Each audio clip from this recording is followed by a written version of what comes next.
On reconnaît un prophète par sa capacité à se taire, non pas à parler. Pourquoi on respecte Paul? Parce qu'il dit qu'il a vu des choses qui ne sont pas permis de répéter. Donc il est là et il ne l'a pas dit. Il ne l'a pas dit. Il connaît les choses, mais il s'était. Regarde un bel exemple qu'il y a dans la Bible. Comment il s'appelait les gars, le premier roi d'Israël?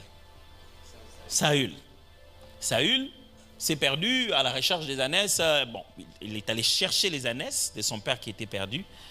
Et puis le jeune homme qui est avec lui dit, allons voir l'homme de Dieu. C'est justement là que vient le texte, ce qu'on appelait voyant. Aujourd'hui on l'appelle prophète.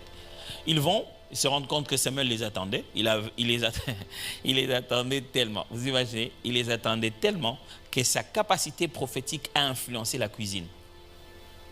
Quelqu'un qui voulait savoir qu'est-ce qu'on en fait. C'est-à-dire que la capacité prophétique de Samuel l'a fait dire au cuisinier, aujourd'hui, je vais avoir quelqu'un de spécial. Quand tu vas préparer, enlève la partie où il y a l'épaule.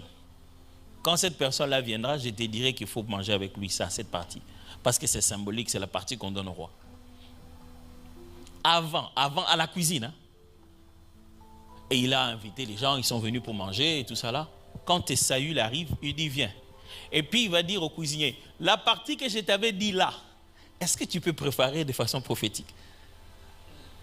Préparer à une mesure où tu n'avais pas prévu un invité, mais Dieu l'a donné rendez-vous de venir manger chez toi. Quand il arrive et tu te rends compte que j'avais préparé suffisamment la dose nécessaire pour lui aussi. Dieu peut-il venir faire manger chez toi pendant que tu fais tes courses? Ok, on laisse ça de côté. Alors Paul, écoutez ce que Samuel lui dit. Il dit, bah écoute, on va manger, je te parlerai de reste après. T'en fais pas t'inquiète plus pour les ânesses, c'est bon. Il mange, il parle. Le matin, il va l'accompagner. Il l'accompagne, lisez les textes. Hein. Il lui dit, demande à ton serviteur de partir. Beaucoup de gens ont reçu des prophéties publiques. Et à cause du fait que ça a été public, c'est pour ça que ça ne s'est jamais accompli. Et ils se plaignent jusqu'aujourd'hui. Mais on avait dit, oh, ne sous-estimez pas. Toute révélation n'est pas dans les boulémas. Vous pouvez exposer une vérité qui la rend combattable et ne pas s'accomplir.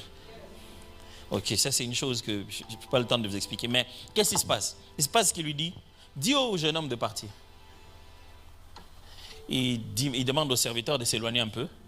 Et ils restent parler ensemble. Il lui parle. Il dit, le Seigneur t'a choisi. Tu vas devenir roi. Il le oint. Il fait tous les services. Il rentre et dit, ne dis à personne. D'ailleurs, quand tu vas avancer, l'esprit